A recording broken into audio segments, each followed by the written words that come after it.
Il est 7h, vous écoutez le 102.3 FM Radio Centre-Ville à Montréal. On est le mercredi 15 août 2018. C'est la fête à Petit Gouave toute la journée. Et vous écoutez le magazine de nouvelles apporté par intexto.ca. Vous pouvez nous écouter à partir de cette adresse internet, en direct sur Facebook également, et en différé sur WhatsApp et YouTube. J'ai avec moi Jean-Étienne Dorsan. Bonjour. Bonjour Jean-Étienne et bonjour à tout le monde. On est là pour vous informer. Restez voilà. Alors, une carte d'identité montréalaise pour les sans-papiers, c'est l'idée proposée par l'Association des Québécoises, des avocats et avocates en droit d'immigration. Le rapport a été déposé lundi dernier à la mairesse Valérie Plante. Est-ce qu'on aura ça? C'est l'une des propositions. En fait, il y en a 3 recommandations. On va vous parler de ça. Absolument. Et on va vous parler aussi d'élections, encore une fois, comme on vous l'avait promis hier, en ce qui a trait au comté de Bourassa-Sauvé. On croyait que ça allait être M. Monsef Deradji. Eh bien, il s'en va à Néligan. Et il y avait une Italienne, Chantal Rossi, qui était très intéressée à ce poste. Eh ben, non. Elle n'est pas trop contente maintenant. En tout cas, elle ne l'a pas eu. On a parlé à Chantal Rossi, vous aurez à l'écouter. Elle ne l'a pas eu, mais on ne sait même pas ce sera qui pour l'instant. L'annonce n'a pas été faite et on ne sait pas c'est qui. Ça ne sera pas M. Deradji qui s'en va à Néligan. Ça ne sera pas non plus Chantal Rossi. Ça sera qui? C'est la grande question, le grand suspense du côté libéral maintenant. En Haïti, c'est encore au Parlement qu'on va, Jean-Étienne, écouter M. Séan, Jean-Henri Séan, le Premier ministre désigné, est en train de rencontrer des responsables de partis politiques. Le dernier en date, c'est M. Edgar Leblanc de l'OPL qu'il a rencontré pour justement échanger par rapport à non seulement la formation du gouvernement et le vote de sa politique générale qui doit être soumis au Parlement. Entre-temps, tout ce bruit fait par les parlementaires, est-ce qu'on va négocier avec le gouvernement ou pas? Il n'y a même pas une commission qui doit normalement... Pourtant, M. Séan a déposé ses papiers depuis le week-end dernier. Oui, depuis vendredi. En quoi jouent les députés? Oui, il n'y a pas de commission pour analyser les documents de M. Séan encore au Parlement. Encore et encore, OK. Ben oui. Samuel d'Haïti, député de Saint-Marc, cette fois, qui lui aussi dit aux responsables du groupe, du bloc majoritaire, écoutez, arrêtez de dire à tout le monde que 50 députés seraient prêts à voter en faveur de M. Séan, même si Samuel d'Haïti reconnaît que le bloc n'est pas divisé comme on le pense. Il faut juste que les députés s'assoient. La PH avait dit ça? Non. Avait dit qu'il allait voter pour... Il y a le président du bloc de la PH qui dit que, écoutez, il a le contrôle d'une cinquantaine de députés qui seraient aussi favorables, qui auraient un penchant pour M. Séan. Non, pas un penchant, mais qui aura... Normalement, ça devait être ça. Mais il dit qu'ils vont voter dans le même sens, ce qui représenterait une force pour le bloc. Oh là là, il y a tellement de sons du côté des députés. Restez avec nous et puis on vous donnera d'autres informations. Voilà.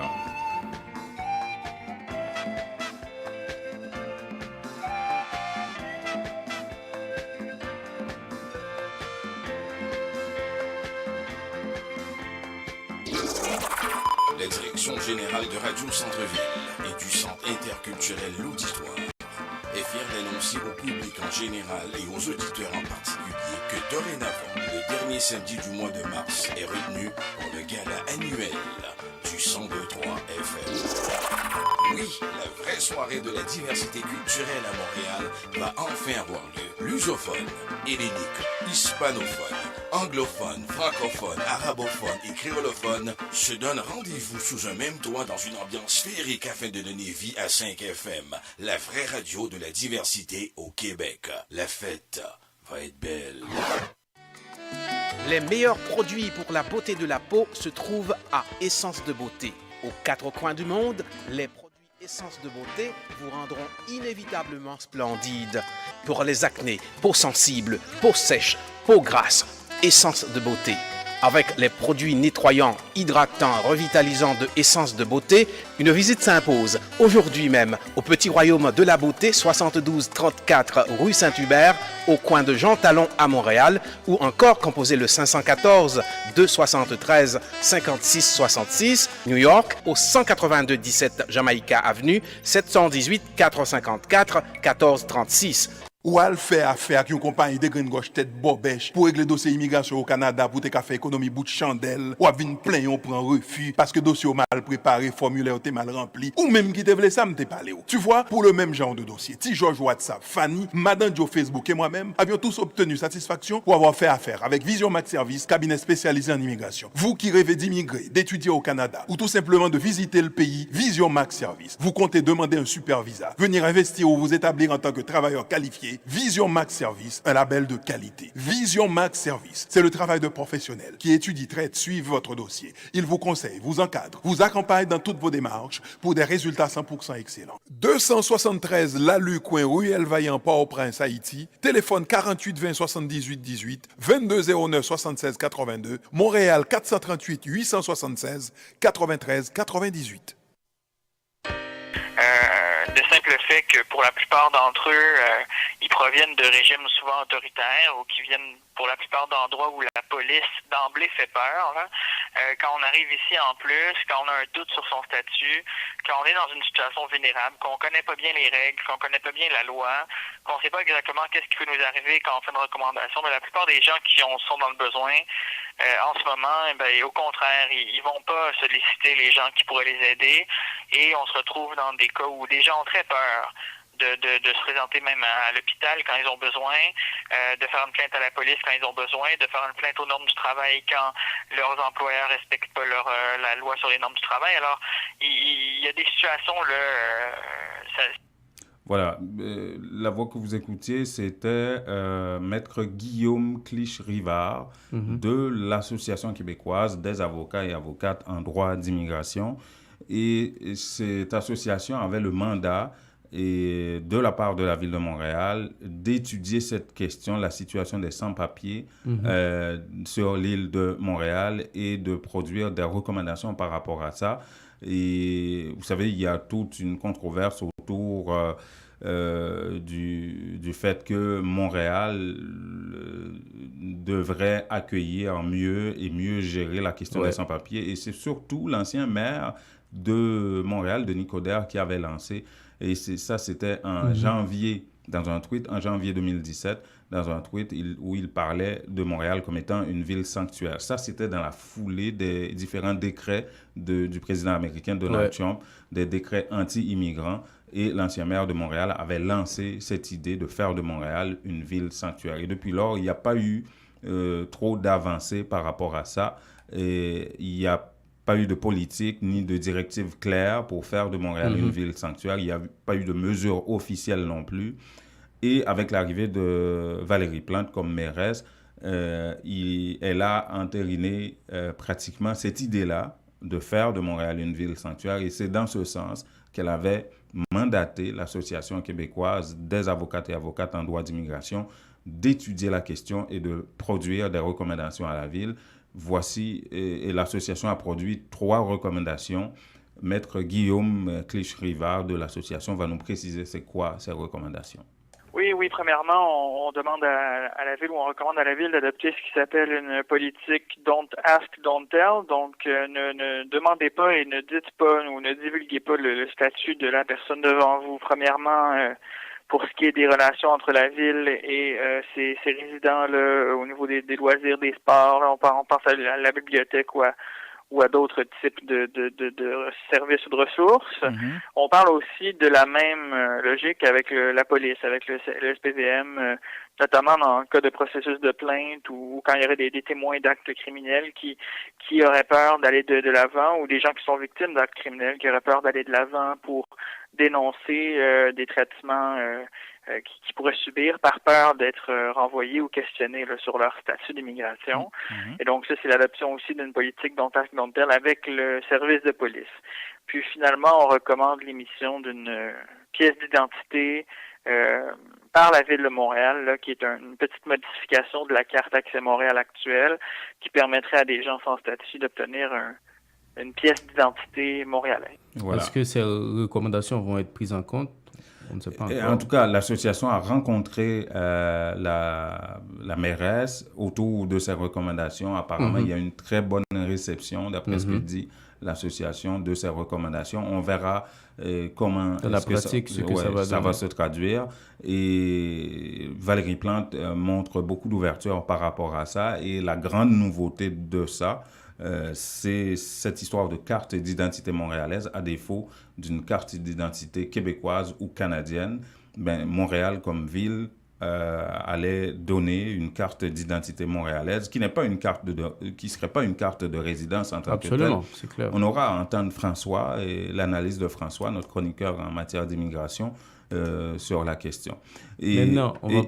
Oui. Et c'est pas seulement, je voulais terminer ce sujet, Jean-Étienne, si tu permets, pour souligner que Montréal-Nord, de son côté, depuis 2010, comme arrondissement, fait de grands pas et c'est un arrondissement pionnier, si vous voulez, dans cette question-là, dans la mesure où Montréal-Nord a toujours fait en sorte d'abaisser les critères, que ce soit par rapport à la bibliothèque et tout ça. Après le tremblement de terre, Montréal-Nord avait accueilli beaucoup d'Haïtiens. Depuis l'an dernier, la majorité des demandeurs d'asile sont venus s'installer ici à Montréal-Nord. Donc, il y a eu énormément de mesures prises par la ville. Pas une carte d'identité nord-montréalaise, mais quand même, au niveau des deux recommandations, Montréal-Nord était en avance de ce côté-là par rapport à la ville de Montréal. Elle-même, oui. Excellent. Maintenant, on va parler un peu d'élections, Jean-Emma. Oui, on va parler d'élections. Et pour rester à Montréal-Nord, dans le comté Bourassa-Sauvé, le Parti libéral a encore de la difficulté à trouver un remplaçant ou une remplaçante à Rita DeSantis qui s'en va. C'est la députée sortante libérale de Bourassa-Sauvé qui n'est plus candidate. Il y a beaucoup de noms qui étaient cités. On citait le nom de Monsef Deradji pour devenir candidat du Parti libéral ici, dans le comté Bourassa-Sauvé, mais non, officiellement depuis hier, l'annonce a été faite. C'est la presse qui l'a annoncé que M. Deradji s'en va à Néligan. Donc, on élimine ça. Mais on savait, nous, chez Intexto, que l'actuelle conseillère municipale, Chantal Rossi, d'origine italienne, était très intéressée à ça. Et ça se jouait apparemment entre M. Deradji et elle-même. Non, on s'était trompé. Oui, on ne s'est pas trompé sur le fait qu'elle était très intéressée, mais est-ce qu'elle allait avoir le poste advenant que M. Deradji se retire et s'en va à Néligan? Écoutez la réponse. Écoutez, ma réaction, c'est, bon, le Parti libéral a fait son choix, a choisi un autre candidat. C'est sûr que je crois que j'ai les qualités nécessaires pour représenter les gens de Bourassa-Sauvé.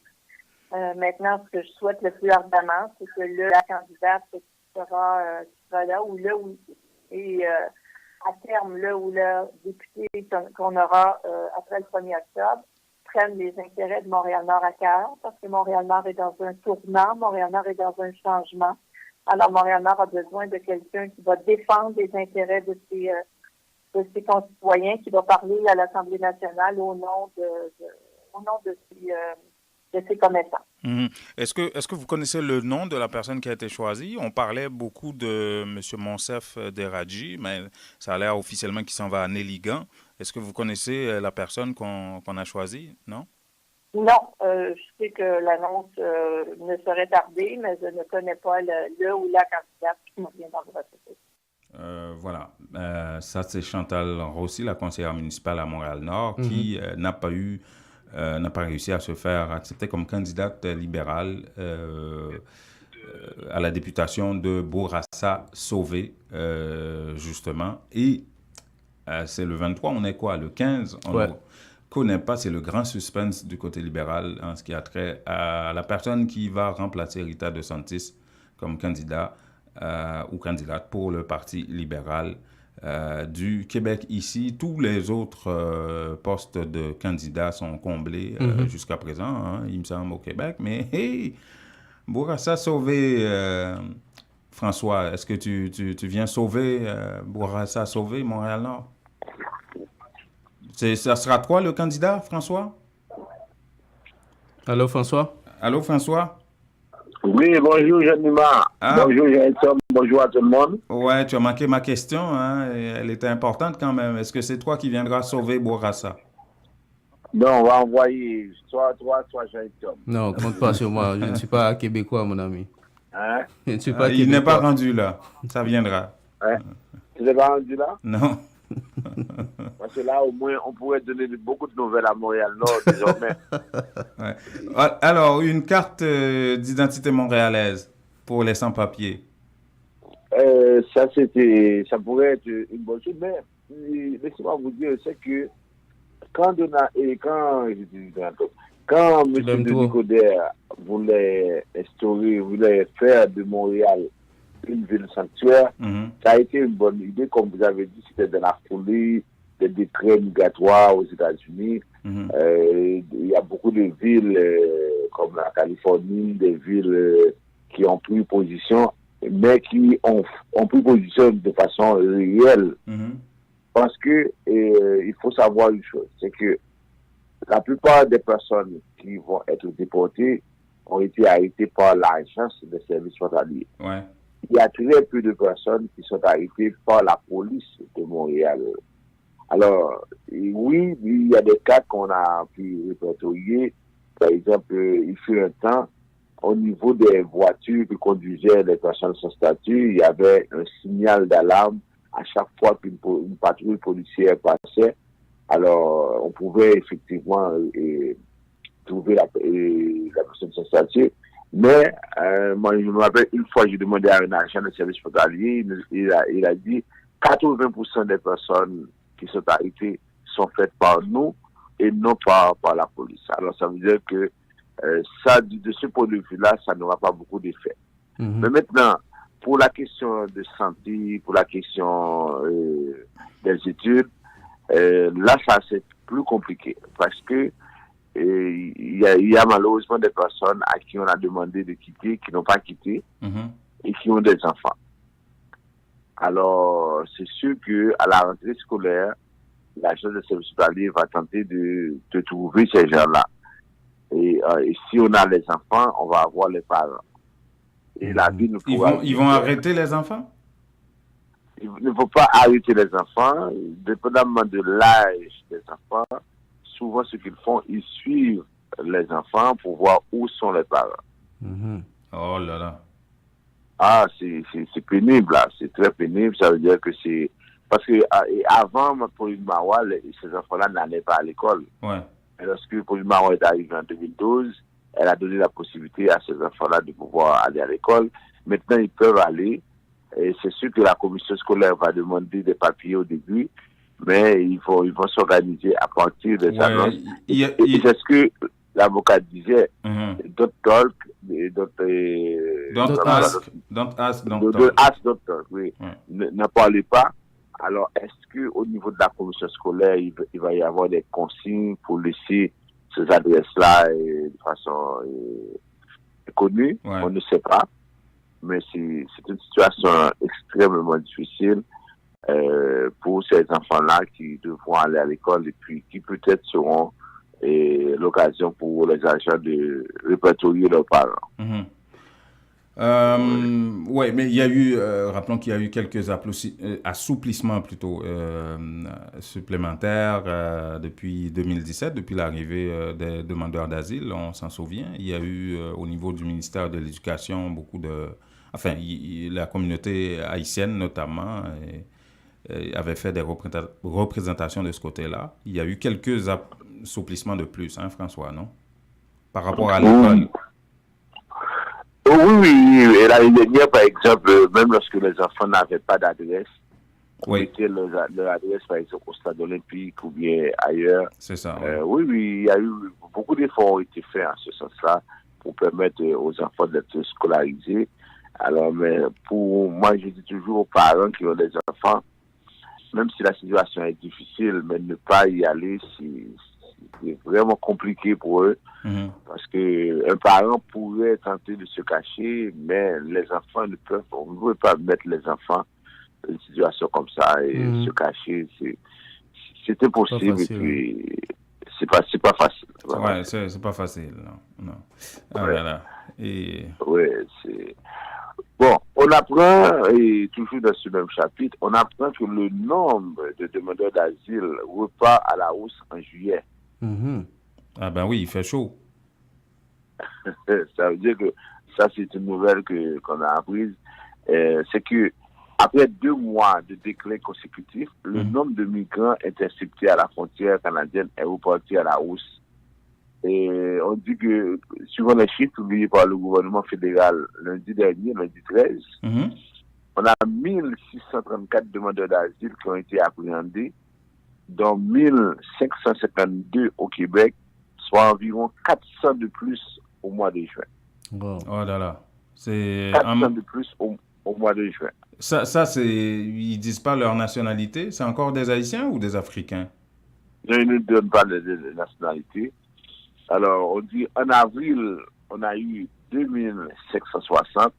En mai, 1869. OK? Là, on parle du Québec. En juin, on a eu 1263. En juillet, on a 1634. Alors, le gouvernement dit que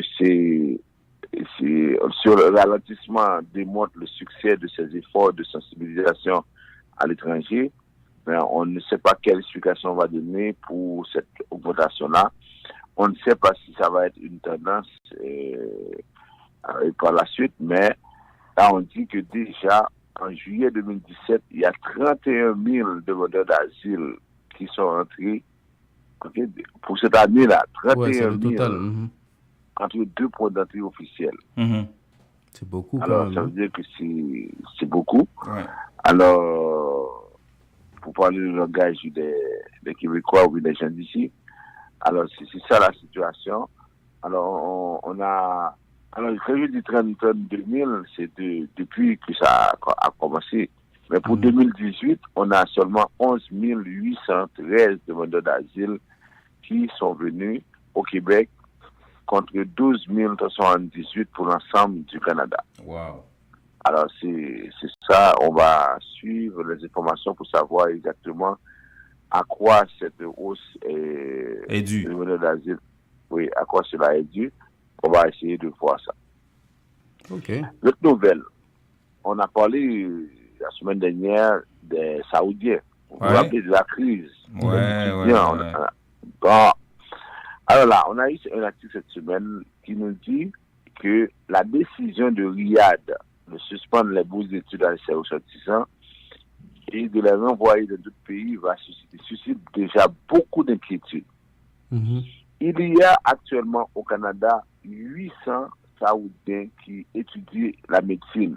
800. OK. Alors... Des inquiétudes de quel côté? Du côté saoudien des étudiants d'abord, des étudiants. Par Okay. exemple, il y a une Saoudienne qui étudie la médecine à Toronto. Elle dit que son mari et elle, les deux sont des étudiants en médecine. Il leur manque 2 ans pour terminer.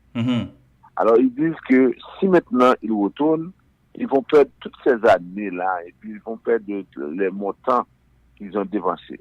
Okay. Et là, maintenant, ils se posent des questions. Les universités donnent un peu de temps aux étudiants pour décider. Alors, on dit, les étudiants disent que bon, là, on est vraiment pris. On ne veut pas déplaire au prince. En même temps, on doit penser à notre avenir. Ça veut dire que comment on doit faire tout ça. Alors, là, c'est pour beaucoup d'étudiants qui sont, par exemple, en médecine. Mais il y a au total 8000 étudiants saoudiens au Canada. Au Canada, oui. 8000, et pour la plupart de futurs médecins, scientifiques, ingénieurs. L'Arabie saoudite vient après la Chine, l'Inde, le Nigeria, les États-Unis et la France. Alors, pour M. Paris Johnson, de l'association Universities Canada, qui rassemble 96 universités, la décision de Riyad va représenter une perturbation majeure pour les étudiants saoudiens. Ils risquent de perdre un semestre, voire une année. Alors, pour lui, il pense qu'on va trouver une solution à la crise. Mais en même temps, l'enjeu est également financier. Les étudiants... Oui, ça c'est pour le Canada. Pour le Canada. Ils ont contribué, imaginez les coûts des études.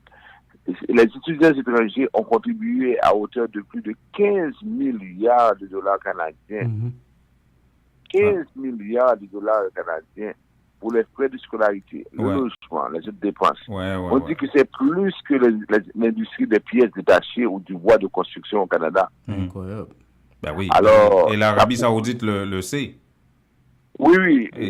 C'est pas l'Arabie Saoudite, c'est l'ensemble des étudiants qui payent 15 milliards. Oui, bien sûr. Même si c'est pas le prince qui paye les études, mais ça vient des étudiants saoudiens, ça vient de l'Arabie Saoudite quand même. Mais il y a aussi des bourses d'études que donne le prince à ces étudiants-là aussi. Ah oui, ok. Oui, il y a de ça. Ensuite, pour les malades, les patients, alors là aussi ça pose un autre problème. Parce qu'on dit que il y a à peu près 25 000 patients dans le système canadien, 27 000 patients saoudiens. Alors, ça crée aussi un autre impact. Ça veut dire que ça rapporte un peu, même si ils ont le système de santé, mais on dit 27 000 patients. Et on a près de 800 médecins ou futurs médecins. Et ça va créer vraiment un problème pour le système.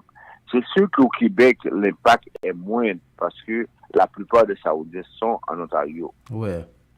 Alors, ça veut dire que c'est ça, mais ils ne savent vraiment quoi faire parce que, dans un premier temps, ils ne peuvent pas déplaire facilement à leur prince. Mais de l'autre côté, par exemple, le cas de cette Saoudienne avec son mari, et les deux, mais moi j'ai trouvé que c'était assez intéressant. Les deux ont deux enfants. Ils ont deux enfants et malgré tout les deux sont en médecine. Alors c'est beaucoup d'efforts. Oui. Pour terminer, on revient à ce monsieur qui est mort à Calgary puisque l'agent de service frontalier a donné quelques précisions. Oui. Alors on dit que le monsieur avait annoncé déjà qu'il résisterait à son envoi. Ok, alors, donc ils étaient prévenus, les agents? Oui, il avait dit « Je suis un homme mort et je n'ai rien à perdre ». Ok. Il avait dit ça plusieurs mois. Et en plus de ça, le Nigeria a averti le Canada que ce monsieur-là, c'est un monsieur qui est violent, c'est un monsieur qui peut aussi se faire tuer facilement. Ok. Alors, ça veut dire que depuis plusieurs mois, il l'a annoncé. En même temps, le Nigeria a annoncé, par exemple, le monsieur, il est au pays depuis 2005. Depuis 2005? Oui, 13 ans. Il a eu recours à tous il a pu recourir à tous les systèmes. Il a demandé l'asile. Ensuite, il a été en appel. Il a été à la Cour fédérale. Et depuis 13 ans, il est là-bas. Okay. Alors, ça veut dire que finalement, on l'a arrêté le 24 juillet. Et il a eu droit à une audience concernant sa remise en liberté en attendant son renvoi. Et à ce moment-là, le tribunal, la commission de l'immigration avait conclu que sa détention s'imposait pour garantir sa présence. Parce qu'on pensait qu'il y avait un risque de fuite. Alors lui, il disait que au tribunal déjà, il dit: je ne demande pas d'argent, je ne demande pas de logement, je ne demande pas d'aide médicale. Ma seule démarche, votre honneur, c'est qu'on sauve ma vie. C'est ce qu'il avait dit le 26 juillet devant la commission de l'immigration à Calgary. Le représentant du ministère de l'immigration avait répondu comprendre les craintes du Nigérian, mais que tout le monde faisait son travail, rappelant du même coup le long historique judiciaire infructueux du demandeur d'asile. Ça veut dire depuis 13 ans, il est dans le système et il essaie d'avoir, par exemple, la résidence permanente. Alors, les autorités du Nigeria ont recommandé à l'agence de faire preuve de prudence avec l'homme parce que son expulsion risquait d'être très violente. Alors, au moins, on avait l'information. Ouais. Mais la question fondamentale demeure, François, qu'est-ce qui s'est passé réellement? Pourquoi ce monsieur est-il mort? C'est ce qu'on veut savoir. Et surtout, pourquoi ils n'ont pas pris assez de précautions avec lui pour éviter ça? C'est pas parce qu'il dit qu'il est prêt à être tué et puis qu'on le tue non plus. Je ne dis pas que c'est le cas, mais on veut savoir ce qui s'est passé. C'est ça le plus important. Alors, on dit qu'à bord de l'avion du transporteur aérien KLM, il y a eu l'altercation avec les deux agents. Il a été escorté par deux agents à bord de l'avion vers 3 heures. Et il a dit aux agents, vous devez me porter comme mort parce que je refuse de mourir. Imaginez si vous aviez un chien de compagnie et que vous vouliez que votre animal marche à travers le feu. Pensez-vous qu'il suivrait sans résister? Bien sûr que non. Le jour venu, je serai ce chien en laisse et vous devrez me traîner à travers le feu. Je suis un homme mort et je n'ai rien à perdre. Wow. Oh là là. Psychologiquement, il était entamé. Psychologiquement. Bon, c'est ça. Ouais. Alors, il y a eu le mort revient tout le temps. Ça doit être compliqué pour lui de revenir chez lui. Oui, c'est ça. Il y a eu l'altercation. Ensuite, on l'a conduit à l'hôpital. Et qu'est-ce qui s'est passé? Mais maintenant, on dit qu'il y a une autopsie. Et puis, l'agent de service hospitalier dit que maintenant, désormais, elle n'a rien à dire. Il faut poser des questions à la police de Calgary. Qui mène l'enquête. C'est sûr que, oui, c'est elle qui mène l'enquête et puis elle collabore avec la police. C'est ça. C'est sûr que ça crée ça. Au niveau international, lorsqu'on voit des choses comme ça, ça fait mal à l'image du Canada. Alors, c'est pourquoi on fait l'enquête. On veut savoir exactement ce qui s'est passé. On va aussi interviewer les agents de bord pour savoir comment cela s'est passé. Parce que, qu'on le veuille ou non, même si la personne est sans statut, au moins, elle a droit à ça. Et puis, d'autant plus, on savait que la personne ne voulait pas y aller. Alors, est-ce qu'on ne doit pas trouver un moyen pour escorter davantage? Parce que souvent, on a des cas également où on doit endormir la personne avant de le mettre à bord, ou de la mettre à bord.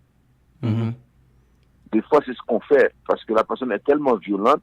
Alors, on prend 2 médecins, ça arrive, on prend 2 médecins, on endort la personne, et on la met dans l'avion, et puis de retour, pendant l'avion, si le vol est long, alors on doit encore prendre, avant qu'il se réveille, lui administrer une autre substance, une autre dose. Oh là là. Et pourquoi ils n'ont pas fait ça avec lui? Ben, on ne sait pas trop. Bon, on ne sait pas. On ne s'attendait pas à ça. Parce que des fois, il y a... Non, mais ils s'attendaient à ça. Ils étaient prévenus, François. Voyons. Bon, des fois, on peut dire... C'est pas seulement lui qui dit ça. Moi, j'ai eu aussi d'autres clients haïtiens qui ont dit à l'agence, si vous me renvoyez, c'est que c'est comme si vous me demandez d'acheter mon cercueil. Ils lui ont dit ça. Mais il doit y avoir des... Ce qui arrive, c'est que quand on dit ça, ça peut être une parole. Non, François, non. On doit toujours prendre ça au sérieux. Il doit y avoir des témoins dans cet avion-là qui pourraient aussi donner une autre version. Bon, en tout cas, c'est pas juste la parole en l'air, ça. Là. Bon, de toute façon, mais lorsque les Haïtiens disent ça à l'agence, ils ne font rien. Bon, c'est pour ça, parce que c'est un noir, donc il n'est pas sérieux dans ce qu'il dit. Non, c'est quoi le rapport? C'est quoi le rapport? De toute façon, c'est vraiment triste quand on voit pareille chose. Et puis, alors, c'est... En tout cas, de toute façon, je voulais vous donner au moins la réaction de l'agence de service frontalier. Au moins, on a pu savoir ce qui s'est passé. Mais encore moins, la question que je me pose, comment son pays d'origine a-t-il pu savoir que ça va être difficile?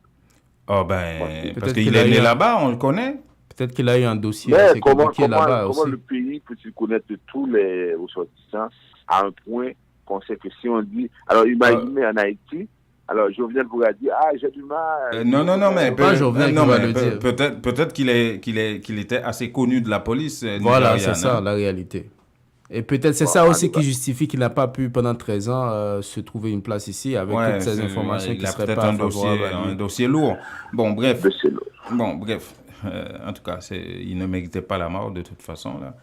De toute façon, oui. Oui, bon, merci beaucoup François. Et François Jean-Denis qui dirige la ferme Vision Max Service spécialisée en immigration et qui est notre chroniqueur en matière d'immigration qui nous analysait tout ça et nous apportait beaucoup d'informations. Merci, bonne journée François. Il fait soleil dehors, dans ton cœur aussi, j'imagine. Oui, tout à fait. Il fait soleil avec partout, un peu partout. Oui, la pause. Okay, bonne journée. Salut. Au revoir. Vous dormez mal la nuit? Votre matelas vous donne des maux de dos? Eh bien, la Maison du Matelas Confort Plus a le somnifère pour vous. En plus des matelas confortables, vous trouverez chez Confort Plus tous les électroménagers à des prix d'entrepôt. 3 adresses pour vous servir. 5600 Henri Bourassa Est, local 34, téléphone 514 315 46 48. Au 6425 Boulevard Léger à Montréal-Nord, téléphone 514 321 53 98 et au 2940 rue Remembérance à La Chine, téléphone 514 658 93. Votre confort est à la Maison du Matelas.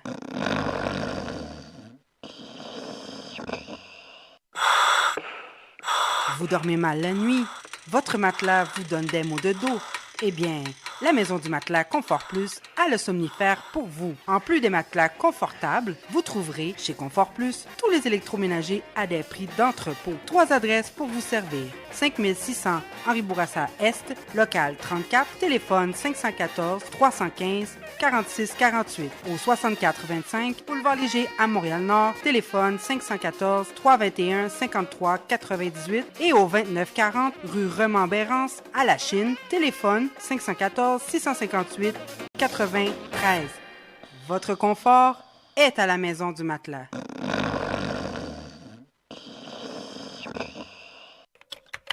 Que regardez-vous sur votre tablette?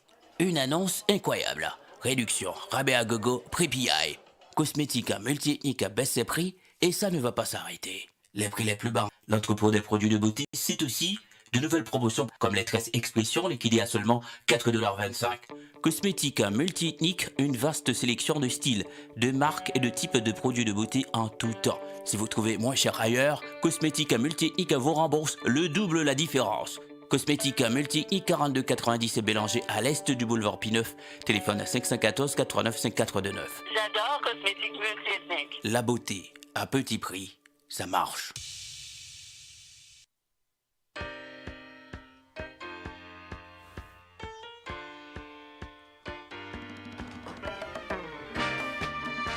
Voilà, 7h37, on commence les nouvelles d'Haïti avec un peu de retard. Hein.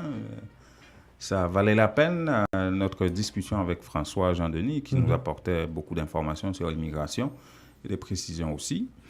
En Haïti, c'est toujours l'affaire du Premier ministre nommé, comme aimait bien dire le président de la République lui-même. Jovenel Moïse lui-même. Ouais. Et là, comme on a annoncé au début de l'émission, Januma, M. Seyan commence, comme l'a proposé d'ailleurs pas mal de responsables politiques et de parlementaires, des échanges cette fois avec les responsables des partis politiques eux-mêmes. Oui. Premier, c'est Edgar Leblanc. Pas le premier, mais le dernier peut-être en date, c'est Edgar Leblanc. Il est prévu que M. Seyan rencontre les responsables de la plateforme Vérité aussi aujourd'hui. Aujourd'hui, ok. L'idée, c'est de discuter autour non seulement de la formation du gouvernement, mais aussi du fameux vote de confiance qu'il doit avoir au Parlement. On va écouter Danio Syriac, qui est le porte-parole de l'OPL. Ok, il est nouveau, lui. Pour ça qui était discuté dans l'entretien, M. Seyan était intéressé pour l'être capable de comprendre l'idée OPL gagnant par rapport à qui approche gouvernementale et nous penser qui était capable de porter une amélioration dans les conditions de vie population éventuelle. C'était un plaisir pour le coordonnateur général là, sénateur Edgar Leblanc fils, pour l'être référé Premier ministre à proposition de sortie de crise que OPL te soumette dans le commencement et dans mi-temps, si vous voulez, mois passé. Donc, qui est tout d'abord posé problème non. Voilà. Alors qu'il rencontre les partis politiques, ça n'avance pas nécessairement au Parlement. Non, et c'est très bizarre parce que quand on sait que M. Garibaldi lui-même disait il faut venir apporter vos pièces vite. Ouais. Maintenant, les pièces sont déposées depuis vendredi, on est quand même mercredi. Bientôt 8 jours là. Ouais.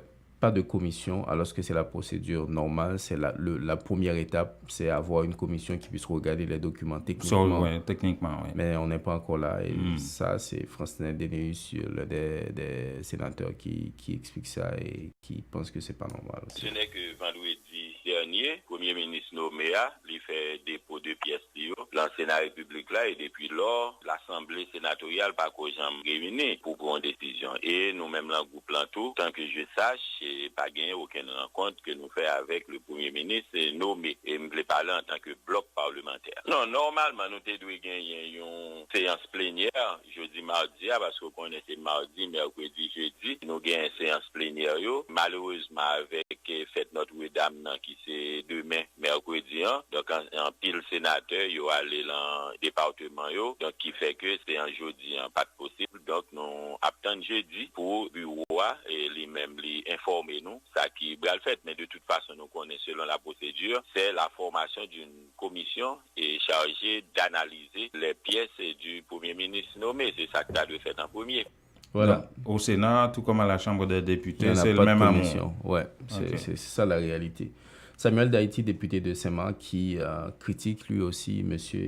Wilson Hippolyte, le président du bloc majoritaire au Parlement, qui avait déclaré sur les ondes d'une radio à Port-au-Prince qu'il y aurait une cinquantaine de députés qui devraient avoir devraient voter dans le même sens. Mais là, Samuel Daïti a dit non. Lui aussi, il est membre du bloc APH.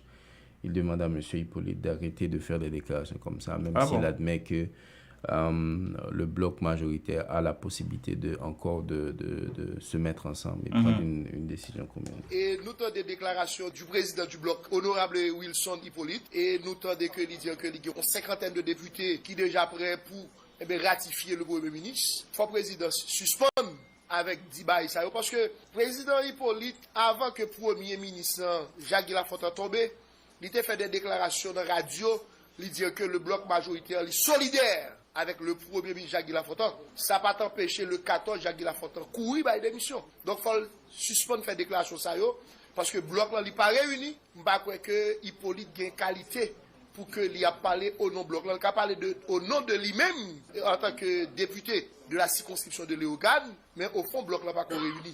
Est-ce que la réunion n'a pas été avec un petit groupe? Nous ne connaissons pas. Et jusqu'à présent, nous-mêmes, nous faisons partie entière du bloc majoritaire, et le bloc là lui-même n'est pas réuni. Mais parce que ce n'est pas une division, c'est simplement capable de des groupes d'influents au sein du bloc majoritaire qui sont capables d'influencer le bloc là dans l'autre idée. Je dis si que PM nommé veut rencontrer avec le bloc majoritaire, bon, c'est 71 députés qui vont aller. Parce que 71 députés, ça, jusqu'à présent, au sein du bloc majoritaire. Au niveau du bloc de la PH, pas qu'on gagne rencontre pour que le bloc... Là, on l'a écouté, M. Samuel Daïti, Jean-Emma, et on a eu un petit problème technique par rapport à tout ça, qui a expliqué à M. Hippolyte, écoutez, il faut se calmer un peu avec cette histoire qu'on a 50 députés qui seraient prêts. Il propose d'ailleurs que le bloc majoritaire, tout ce palabre, ce bruit qu'on a dans les médias, écoutez, le groupe majoritaire, depuis la démission de M. Séan, pas Séan, l'ancien Premier ministre Jacques Lafontaine, n'a même pas eu une rencontre formelle avec tous les députés. Et là, M. Daïti pense que c'est la première démarche qui devait être faite par rapport à la réalité actuelle. On va l'écouter un peu. Au niveau du bloc de la PH, pas qu'on gagne rencontre pour que le bloc là statue sous question ratification du Premier ministre Henri Séan. Au sein du bloc là, depuis après le 14 juillet dernier, le bloc là pas qu'on réunit par rapport avec décision qui était prise que PM là l'Italie, parce que nous étions réunis jeudi 12 juillet, côté que dans la rencontre là, nous avons pris décision pour que le Premier ministre Jacques Lafontaine à l'époque, il baille démission, et si que Jacques était voulait venir affronter dans le Parlement. Donc le bloc majoritaire, il a voté contre Jacques de La Fontaine. Tout le monde connaît qu'au sein du bloc majoritaire, il y a des problèmes de groupe. Et nous tous, nous faisons partie du bloc majoritaire jusqu'à présent. Voilà, un bloc majoritaire qui apparemment n'est pas trop solidaire.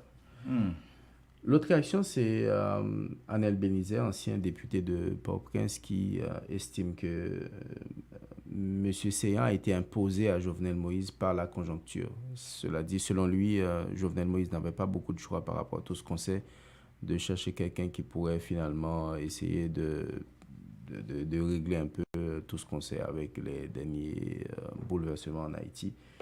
Et il déplore le fait que, malheureusement, selon lui, M. Seyan n'a pas beaucoup de marge de manœuvre pour imposer vraiment son passage, pour la formation même de son cabinet. On va écouter Anel Benizet. Le président vient regarder Kouliala, qui est ce monde qui a moins un petit minimum de tranquillité pour moi-même qui a avancé. C'est un choix stratégique. Un choix stratégique. Mais ce n'est pas de tout cœur et on voit que l'a joué par tous les moyens dans le choix stratégique ça pour toujours qu'un monopole. Non, qui ça le fait comme ça? Non, pas que le monde. Je dis le joue par tous les moyens. Oui, parce que premier problème qui est présenté. Pour signer arrêté ministériel, faut dûment engager de postes que au barreau au vu de la Constitution. Pas vrai? Si je dis au directeur général, ou pour installer là, ou pas qu'à commencer à nommer moun. Président fait choix de Jean-Henri, malgré tout, le quitter le derrière barrière là. Et la loi exigeait Jean-Henri pour le chita pour le monter cabinet hein, et puis pour le présenter devant le Parlement. Je dis un côté Jean-Henri pour le monter cabinet ça c'est président qui a monté cabinet parce que c'est président qui a un bureau, c'est Jacques de La Fontaine qui a monté cabinet parce que c'est lui-même qui a un bureau. Voilà. Et que pense l'ancien colonel de son côté pour lui, c'est tout le système qu'il faut revoir. Et puis, il a rappelé que... C'est le point de vue de Rosemont Pradel. Oui. Sauf que M. Rébu a rappelé que M. Jovenel Moïse avait bien précisé au Premier ministre, écoutez, moi, j'ai ma vision, il faut que je trouve quelqu'un qui puisse m'aider à atterrir à ça. Et il présente un peu Jovenel comme celui qui... Bon, c'est clair que c'est lui-même qui dit avoir sa vision. Maintenant, est-ce qu'il a les marges pour aider vraiment le président à atteindre ses objectifs? On ne sait pas. On va écouter Emile Rébu. Et le président l'a bien dit. Lui, il avait une vision, un rêve, un programme. Maintenant, il appartient au Premier ministre d'entrer dans cette vision et de l'implémenter. Je l'ai entendu glorifier la caravane du changement. Et cela veut dire qu'il ne s'est rien passé les 6, 7 et 8 juillet en Haïti. Quelle analyse a été faite autour des mesures qui ont été prises en matière économique et financière, notamment sur la question de la dollarisation, de la dédollarisation de l'économie? Exactement l'effet contraire. S'il n'y a pas de remise en question de l'approche stratégique initiale qui a abouti à ce que nous avons connu, donc on va encore vers les mêmes problèmes. La direction générale de Radio Centre-Ville et du Centre interculturel L'Auditoire est fière d'annoncer au public en général et aux auditeurs en particulier que dorénavant, le dernier samedi du mois de mars est retenu pour le gala annuel du 102.3 FM. Oui, la vraie soirée de la diversité culturelle à Montréal va enfin avoir lieu. Lusophone, hellénique, hispanophone, anglophone, francophone, arabophone et créolophone se donnent rendez-vous sous un même toit dans une ambiance féerique afin de donner vie à 5 FM, la vraie radio de la diversité au Québec. La fête va être belle. Les meilleurs produits pour la beauté de la peau se trouvent à Essence de Beauté. Aux 4 coins du monde, les produits Essence de Beauté vous rendront inévitablement splendide. Pour les acnés, peau sensible, peau sèche, peau grasse, Essence de Beauté.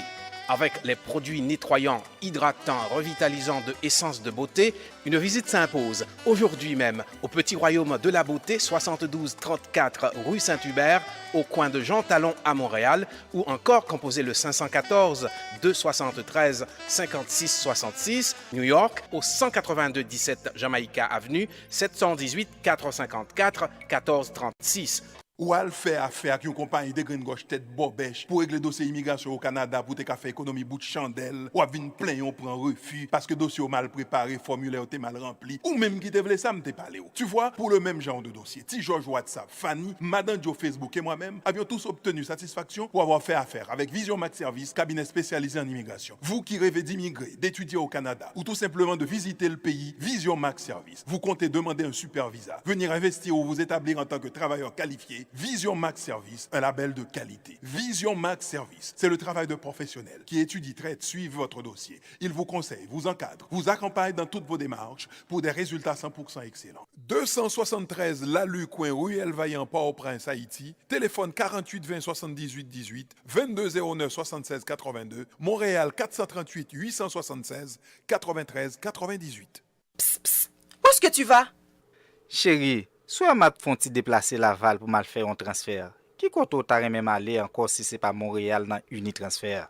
C'est ce qui fait que je me rends à Montréal. Mais à Montréal, il y a effectivement les deux bureaux de la Unitransfert au 90-81 Boulevard P9 et au 679 Jarry-Est, ainsi que plusieurs agents. Cependant, à Laval, où tu es là, nous avons le marché des Antilles au 1825 Boulevard des Laurentides, au Caprice de Tous 195 Boulevard Concorde Est, Marché Gagui 3673 Boulevard d'Agenais-Ouest, à Saint-François-Laval Alimentation Caraïbe au 7784 Boulevard Lévesque Est.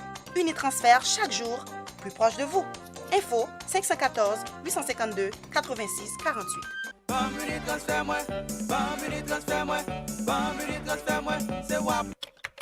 Que regardez-vous sur votre tablette? Une annonce incroyable. Réduction, rabais à gogo, prix PI.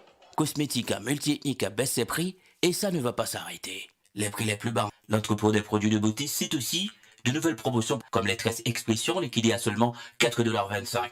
Cosmética multi-ethnique, une vaste sélection de styles, de marques et de types de produits de beauté en tout temps. Si vous trouvez moins cher ailleurs, Cosmética multi-ethnique vous rembourse le double la différence. Cosmética multi-ethnique 42,90 et Bélanger à l'est du boulevard P9. Téléphone à 514 89 5429. J'adore Cosmétique multi-ethnique. La beauté à petit prix, ça marche.